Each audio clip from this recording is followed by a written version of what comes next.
दोस्तों, गोदी मीडिया का टीआरपी स्कैम कुछ दिन पहले ही इसका खुलासा हुआ था और इस टीआरपी स्कैम मामले में बड़े बड़े न्यूज चैनल इसकी चपेट में आए थे। खैर, अब इस मामले की जो जांच चल रही है ईडी के द्वारा, इस जांच में एक और बड़ा खुलासा हुआ है और ये जो जांच अभी तक आई है, इसकी एक रिपोर्ट सामने आई है जो कि चौंका देने वाली है। इसके बाद अब रिपब्लिक टीवी, अर्नब गोस्वामी समेत चैनलों का क्या होगा, इसके बारे में हम आपको विस्तार से जानकारी देंगे। जो टीआरपी स्कैम मामले में चल रही जांच पर बड़ा खुलासा हुआ है, इसकी हम आपको जानकारी देंगे। वहीं एक और बड़ी खबर दिल्ली से आ रही है, जहां पर यानी कि मोदी सरकार के ऊपर अब अरविंद केजरीवाल ने एक बड़ा आरोप लगा दिया है, जिसके बाद फिर से एक बार दिल्ली में मोदी सरकार और केजरीवाल आम आदमी पार्टी सरकार आमने सामने आ गए। साथ ही साथ बढ़ते कोरोना संक्रमण को लेकर के लॉकडाउन से जुड़ी एक बड़ी खबर हम आपको बताने जा रहे हैं, लेकिन उससे पहले एक छोटी सी रिक्वेस्ट करेंगे, आप इस वीडियो को लाइक करके चैनल को सब्सक्राइब जरूर कर लीजिए। टीआरपी स्कैम एक ऐसा स्कैम जिसका लगातार कुछ महीनों पहले जोर शोर से हंगामा चल रहा था और हर चैनल टीआरपी में नंबर 1 बनने की कोशिश कर रहा था। खैर, मुंबई पुलिस ने इस मामले पर एक बड़ा खुलासा किया जिसमें कई बड़े चैनलों के नाम आए, लेकिन अब उससे बड़ा खुलासा हुआ। दरअसल भारत का नंबर 1 अंग्रेजी न्यूज चैनल कौन सा है, ये आप सभी जानते हैं। न्यूज चैनल की रेटिंग को बढ़ाने के खेल से उपजे टीआरपी घोटाले का सच क्या कैसे बाहर आएगा, यह भी अब एक बड़ा सवाल बनने लगा है। किस तरह से, दरअसल इसको लेकर के अब सवाल खड़े होने लगे हैं। मुंबई पुलिस जो कि गत 1 साल से तमाम आरोपों के घेरे में है, ने इस मामले यानी टीआरपी स्कैम में जांच की और जांच में जिन चीजों का खुलासा किया, उसके बाद उस समय यह आरोप लगे कि मुंबई पुलिस की कार्रवाई बदले की भावना से की गई है और इससे संबंधित एक मामला केंद्रीय जांच एजेंसी ईडी को सौंप दिया गया। लेकिन निष्कर्ष सामने आ रहे हैं कि उसके कई सवाल खड़े कर दिए हैं। टीआरपी घोटाले को लेकर के ईडी को जब यह पूरा मामला दिया गया, जब ईडी ने इस पर जांच शुरू की है, तब जो जांच में मामले सामने आए हैं वो उससे ज्यादा गंभीर है।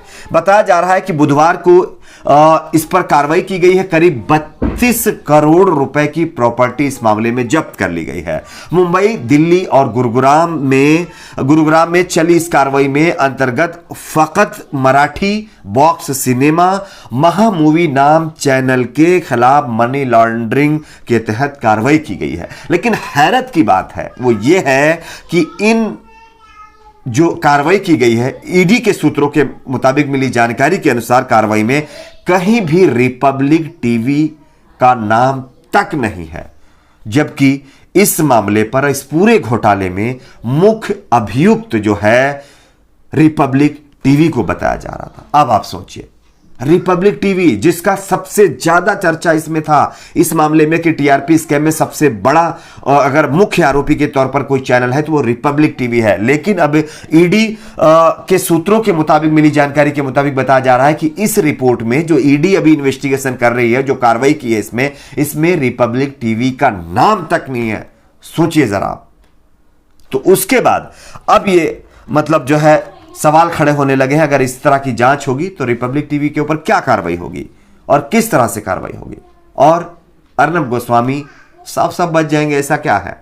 आपकी अपनी इस पर क्या राय है, नीचे कमेंट बॉक्स में अपनी राय को जरूर शेयर करिए। बात करते हैं अगली एक और बड़ी खबर की। मुख्यमंत्री अरविंद केजरीवाल ने अब मोदी सरकार के ऊपर एक बड़ा आरोप लगाया है। आप सभी जानते होंगे, वैसे तो दिल्ली मॉडल एक नाम है, वहां पर शिक्षा की जो व्यवस्था है वो सभी राज्यों से शायद बेहतर है, जिसके सर्वे के आंकड़े भी आप लोगों ने देखे होंगे। लेकिन अब दिल्ली के मुख्यमंत्री अरविंद केजरीवाल ने केंद्र सरकार पर बड़ा आरोप लगाया। उनका कहना है कि लोगों की सहूलियत के राज्य द्वारा सुझाई गई एक योजना केंद्र ने सिर्फ इसको इसलिए मंजूर नहीं की क्योंकि इस योजना का नाम मुख्यमंत्री पर था, यानी कि अरविंद केजरीवाल पर था।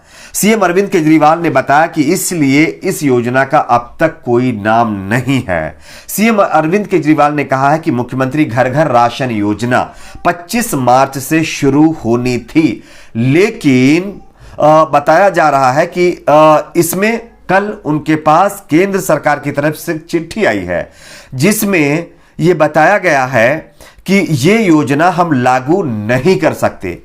क्योंकि ये मुख्यमंत्री के नाम पर है, इसलिए इस योजना को हम जो है लागू नहीं कर सकते। अब आप सोचिए, अरविंद केजरीवाल कह रहे हैं हम घर घर लोगों के पास राशन पहुंचाना चाहते हैं, लेकिन केंद्र की मोदी सरकार वो होने नहीं दे रही है।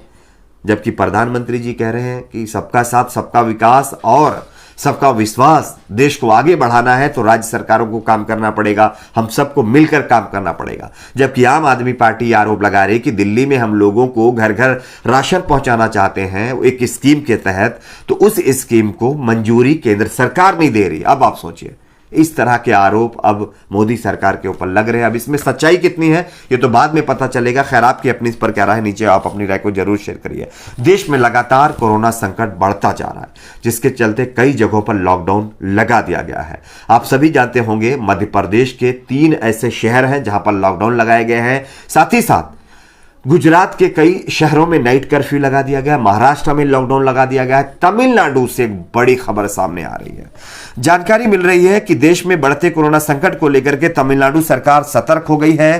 तमिलनाडु में चुनाव की तैयारियों के साथ साथ बढ़ते कोरोना संक्रमण को लेकर के स्कूलों को बंद करने का ऐलान कर दिया गया है। इसके मुताबिक राज्य सरकार ने एक आदेश जारी किया, उसमें कहा है कि 9वीं, 10वीं और 11वीं और 12वीं के स्कूल 22 मार्च से अगले आदेश तक बंद रहेंगे। यानी कि तमिलनाडु ने इस मामले पर बड़ा एक्शन लिया है। अब अपने राज्य में उन्होंने स्कूल कॉलेजों को बंद करने का ऐलान कर दिया है। और अगर इसी तरह से कोरोना के केसेस आगे बढ़ते रहे तो आप यकीन मानिए आने वाले दिनों में आप देख पाएंगे कि पूरे देश में फिर से एक बार लॉकडाउन जैसी स्थिति बन जाएगी। वैसे कोरोना फैलने की एक ये भी वजह है कि आज जो राज्यों के अंदर चुनाव हो रहे हैं उसमें आप जरा भीड़ देखिए।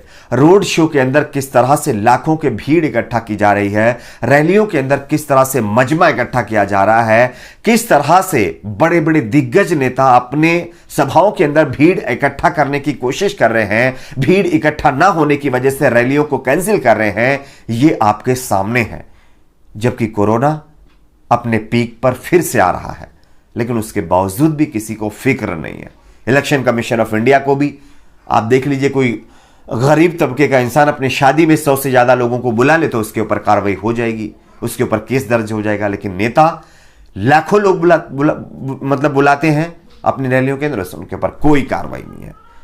तो क्या अब फिर से एक बार हम लॉकडाउन की तरफ बढ़ रहे हैं? और अगर इसी तरह की स्थिति बनती रही तो यकीनन लॉकडाउन लग सकता है बहुत जल्दी। अब आप लोगों की इस पर क्या राय है, नीचे आप अपनी राय को कमेंट बॉक्स में जरूर शेयर करिए। वीडियो को लाइक, चैनल को सब्सक्राइब जरूर करें। तो आज के लिए इतना ही दोस्तों, मिलते हैं कुछ और खबरों के साथ। देखते रहिए ऑनलाइन जानकारी न्यूज चैनल।